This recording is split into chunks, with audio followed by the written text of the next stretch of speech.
বিশ্ব শান্তি প্রতিষ্ঠায় বাংলাদেশ আজ একটি স্বীকৃত এবং অত্যন্ত গ্রহণযোগ্য নাম। জাতিসংঘের আহ্বানের সাড়া দিয়ে আমাদের সেনাপ্রধান জেনারেল ওয়াকারুজ্জামান অফিসার্স অ্যাড্রেসে যে বক্তব্যগুলো দিয়েছিলেন, যে কথাগুলো বলেছিলেন, তার মধ্যে দু তিনটি বিষয় বেশ আলোচনা জন্ম দিয়েছে।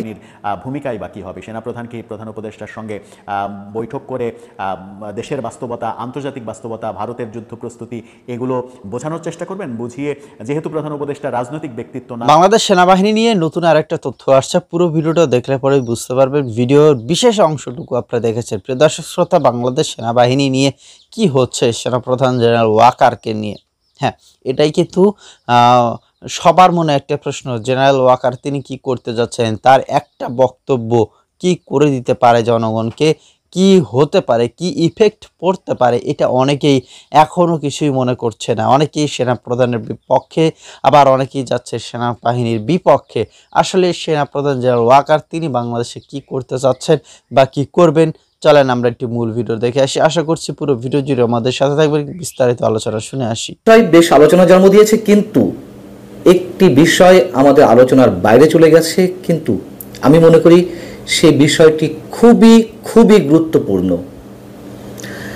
তার বক্তব্যের যে বিষয়গুলো, আগামী ডিসেম্বরের মধ্যে নির্বাচন কিংবা করিডোর ইস্যু অথবা মবক্রেসি নিয়ে যে কথাগুলো বলেছিলেন, সেগুলো নিয়ে বেশ হইচই চলছিল গত কয়েকদিন ধরে, এখনও চলছে।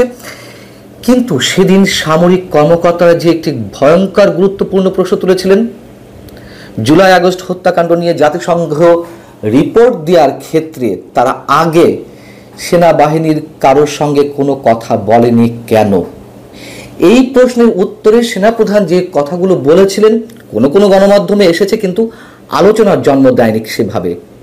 তিনি কি বলেছিলেন এবং কতটা গুরুত্বপূর্ণ সেটি আমাদের একটু দেখা দরকার। তিনি সামরিক কর্মকর্তাদের অভিযোগের বিষয়ে যে কথাগুলো বলেছিলেন তা ছিল এরকম: জাতিসংঘের মাধ্যমে জুলাই আগস্ট বিষয়ে যে প্রতিবেদন তৈরি করা হয়েছে তাতে সেনাবাহিনীর কোনো বক্তব্য নেওয়া হয়নি। এ বিষয়ে জাতিসংঘের সঙ্গে যোগাযোগ করা হলে তিনি জানতে পারেন জাতিসংঘ সেনাবাহিনীর সঙ্গে যোগাযোগ করতে চাইলেও বর্তমান সরকার জাতিসংঘকে সে সুযোগ দেয়নি। কত মারাত্মক একটি অভিযোগ সেনাপ্রধানের মুখ থেকে বেরিয়ে এসেছে। তিনি বলছিলেন যে সংস্কার সহ বিভিন্ন জাতীয় গুরুত্বপূর্ণ বিষয়ে সরকার কি সিদ্ধান্ত নিচ্ছে বা কিভাবে নিচ্ছে সে বিষয়ে দেশবাসীর পাশাপাশি তিনি এবং সেনাবাহিনী অবগত নন, এবং এ বিষয়ে তিনি হতাশা ব্যক্ত করেছেন। এটি নিয়ে আলোচনা হয়েছে। কিন্তু জুলাই আগস্ট হত্যাকাণ্ড নিয়ে সেনাপ্রধানের ছোট্ট এই বক্তব্যে নিঃসন্দেহে অনেক গুরুত্বপূর্ণ বিষয় জড়িয়ে রয়েছে। জাতিসংঘের এই রিপোর্টটা যে পুরোপুরি বায়াসড একটি রিপোর্ট, সে বিষয়ে আমি নিজে একাধিকবার কথা বলেছি, এবং সেনাপ্রধান এই বিষয়টি উত্থাপনের সঙ্গে সঙ্গে যে বিষয়গুলো প্রশ্নবিদ্ধ হলো, কেন সরকার সেনাবাহিনীর সঙ্গে জাতিসংঘের ফ্যাক্ট ফাইন্ডিং কমিটির সদস্যদের কথা বলতে দেয়নি, কি ছিল সরকারের উদ্দেশ্য? আবার দুদিক থেকেই যদি আমরা ধরি যে সেনাপ্রধান বা সেনাবাহিনীর কর্মকর্তাদের বক্তব্য নেওয়া, তাদের ইন্টারভিউ করা, যে কোনো দিক থেকেই এটি অনেক বেশি গুরুত্বপূর্ণ ছিল। একটা হচ্ছে নিশ্চয়ই 5 আগস্টের যে অভ্যুত্থানটি কথিত সফল হলো, সেই সফলতার অন্যতম কৃতিত্ব তো সেনাবাহিনীকে দিতে হবে। অথবা যদি বলি যারা সেনাবাহিনীকে অভিযুক্ত করেছেন এর আগে, 5 আগস্টের আগে বৈষম্য বিরোধী আন্দোলনে গুলি চালানোর জন্য, সেদিক থেকেও তো তাদের ইন্টারভিউ করার কথা কোনো কোনো সদস্যের, কেন করা হলো না?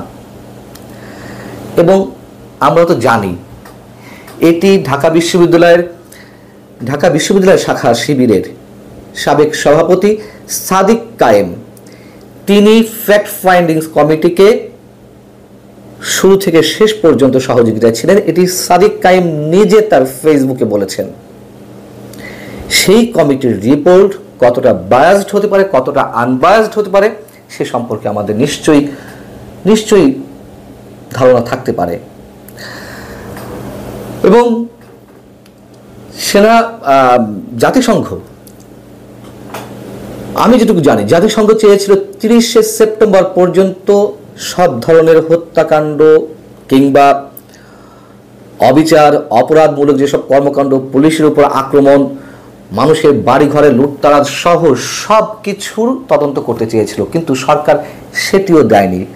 সরকার বাধা দিয়েছিল এবং সরকারের বক্তব্য ছিল 5 আগস্ট পর্যন্ত তদন্ত করা যেতে পারে। 5 আগস্ট পর্যন্ত সব কিছুর খোঁজ খবর নিয়ে তারা রিপোর্ট দিতে পারে জাতিসংঘ। পরে এক ধরনের বার্গেনিংয়ের মাধ্যমে জাতিসংঘ 15 আগস্ট পর্যন্ত তদন্ত করবে, এটি সরকারের কাছ থেকে আদায় করে নিতে তারা সফল হলো 15 আগস্ট পর্যন্ত। এবং এই রিপোর্টের একটি অংশ নিয়েও আমি অনেকবার কথা বলেছি। 15 আগস্ট পর্যন্ত যদি 1400 মানুষের হত্যাকাণ্ডের কথা বলে জাতিসংঘ, সেক্ষেত্রে 5 আগস্ট পর্যন্ত আন্দোলনে বা অভ্যুত্থানে নিহতের সংখ্যা সরকার কতটা বলেছে? 834 জনের নামে গেজেট প্রকাশ করেছে সরকার। তাহলে 1400 থেকে 834 বাদ দিলে যে বাকি 576 জন থাকে, তাহলে 5 আগস্টের পরে 15 আগস্ট পর্যন্ত এই 576 জন নিহত হয়েছেন, হত্যাকাণ্ডের শিকার হয়েছেন। তারপরের কথা তো আরও রয়েছে 15 আগস্টের পরে। তাদের বিচারের কি হবে যারা এই হত্যাকাণ্ডের সঙ্গে জড়িত? সেনাপ্রধান পক্ষান্তরে এই কথাগুলোই কিন্তু মেন করতে চেয়েছেন, অথবা তার বক্তব্যের মধ্য দিয়ে এই বিষয়গুলো বেরিয়ে আসে। এবং জাতিসংঘের যে রিপোর্ট, সেই রিপোর্টের শেষাংশেও তো বলা ছিল যে 5 আগস্টের পরেও হত্যাকাণ্ড চলেছে, লুটতরাজ চলেছে।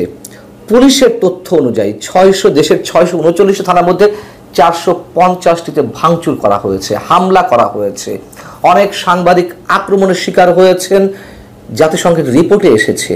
আওয়ামী লীগের কাছ থেকে একটি তথ্য পেয়েছিল, সেখানে শতাধিক মানুষ, মানে আওয়ামী লীগ নেতাকর্মীকে হত্যা করার অভিযোগ তাদের ছিল। এই বিষয়গুলো সরকার কখনো উল্লেখ করে না, করবেও না, এগুলো খুবই স্বাভাবিক, আমরা জানি। কিন্তু সরকার যে বিষয়গুলো হাইড করে যাচ্ছে, সেনাপ্রধান তার যে বক্তব্য, তার মধ্য দিয়ে আমরা অনেক কিছু ধরে নিতে পারি। একই সঙ্গে জাতিসংঘের যেই বক্তব্যটি ছিল, জাতিসংঘের মানবাধিকার বিষয়ক হাই কমিশনের যিনি চেয়ারম্যান ভলকার তুর্ক, তিনি বিবিসির পডকাস্টে ইন্টারভিউ বলেছিলেন যে 5 আগস্টের আগে তারা সেনাবাহিনীকে বলেছিল গুলি না চালাতে। যদিও আন্তঃবাহিনী জনসংযোগ পরিদপ্তর থেকে, আইএসপিআর থেকে যে বক্তব্য দেওয়া হয়েছে সেটাও আমরা জানি, তারা এটিকে অস্বীকার করেছে। এখন জাতিসংঘের রিপোর্টের কথা যেভাবে সেনাপ্রধানের মুখ থেকে বের হলো, তাতে কয়েকটি বিষয় খুব স্পষ্ট হয়ে যায় আমাদের সামনে, যা তিনি সরাসরি বলেননি, তবে যেগুলো আমরা ধরে নিতে পারি। এক, সেনাপ্রধান করিডোরে এসে বলেছেন স্বাধীনতা সার্বভৌমত্বের ক্ষেত্রে কোনো ধরনের আপোষ নয়, এবং সেনাবাহিনীর থেকে 2 দিন আগে সংবাদ সম্মেলন করে ওই কথা বলা হয়েছে। আমরা ধরে নিতে পারি একটি অংশ মনে করে যে যাই হোক না কেন সেনাবাহিনীর সদস্যরা যে জাতিসংঘের শান্তি রক্ষা মিশনে যায়, সেখানে তাদের একটা স্বার্থের একটা বড় বিষয় থাকে, তাদেরকে নেওয়া বন্ধ করে দেবে জাতিসংঘে। আমরা জানি জাতিসংঘে যেভাবে ডিপ স্টেটের খেলা খেলছে যুক্তরাষ্ট্রের হয়ে, সেক্ষেত্রে সেনাবাহিনী রুখে দাঁড়ালে জাতিসংঘে, মানে শান্তিরক্ষা মিশনের সেনাবাহিনী সদস্যদের নেওয়া বন্ধ করে দেবে। এই বিষয়টিতে আর ভীত নন সেনা সদস্যরা। সেনাপ্রধানের যে সরাসরি বক্তব্য, সেই বক্তব্যের মধ্য দিয়েই এটি বেরিয়ে আসে। এবং এই রিপোর্ট যে সেনাবাহিনীর কাছে কোনোভাবে গ্রহণযোগ্য নয়, সরকার যেখানে নিষেধ করেছে, বাধা দিয়েছে জাতিসংঘকে সেনাবাহিনীর বক্তব্য নিতে, এবং সেটি নেওয়া হয়নি। যেহেতু নেওয়া হয়নি, সেহেতু যথেষ্ট বিতর্কিত এই রিপোর্ট সেনাবাহিনীর কাছে গ্রহণযোগ্য নয়। অথচ সেই রিপোর্টকে কথায় কথায় ডক্টর ইউনূস সরকার রেফারেন্স হিসেবে ব্যবহার করে। কি জন্য ব্যবহার করে? আওয়ামী লীগের বিচার, আমরা তো সবার হত্যার বিচার চাই, প্রত্যেকটা হত্যার বিচার চাই, কিন্তু যেভাবে খণ্ডিত করা হচ্ছে এই রিপোর্টকে এবং যেভাবে ব্যবহার করা হচ্ছে, এগুলো বেশি দিন টিকবে না। সেনাপ্রধানের এই বক্তব্যটি আমাদের আলোচনায় খুব একটা আসেনি এবং আবার বলি, নিঃসন্দেহে এটি ডিসেম্বরের মধ্যে যে নির্বাচনের দাবি তার, অথবা মবক্রেসির বিরুদ্ধে তার যে অবস্থান, স্বাধীনতা সার্বভৌমত্বের ক্ষেত্রে করিডরের বিষয়ে তার যে অবস্থান, সেই একই জায়গা থেকে জাতিসংঘে আসলেও সেনাপ্রধান জেনারেল ওয়াকার সবার কাছে হিরো হয়ে আছেন বা অনেকের কাছে ভিলেন হয়ে আছেন। এখন সেনাপ্রধান জেনারেল ওয়াকার তিনি বলেছেন যে আগামী ডিসেম্বরের মধ্যে নির্বাচন হতে হবে। এখন যদি ডিসেম্বরের মধ্যে নির্বাচন না হয় তাহলে আসলে তিনি কাকে ধরবেন? প্রধান উপদেষ্টা ডক্টর মোহাম্মদ ইউনূসকে। আজকে কিন্তু সেই ইউনূস সাহেব এবং বিএনপির মধ্যে একটা বৈঠক হওয়ার কথা আছে। সেই বৈঠকে কি হবে, কেমন অবস্থা হবে সেটা আমরা জানি না। যখন হয়তোবা তাদের এই বৈঠক হবে তখন হয়তোবা আমরা বলতে পারবো। তো যাই হোক, আজকে দেখা যাক শেষ পর্যন্ত কি হয়। এবং এই যে সেনাপ্রধান জেনারেল ওয়াকার, তাকে নিয়ে আপনাদের মূল্যবান মন্তব্যকে সেটা অবশ্যই কমেন্টে লিখবেন। ধন্যবাদ সকলকে, দেখা হচ্ছে পরবর্তী নতুন কোনো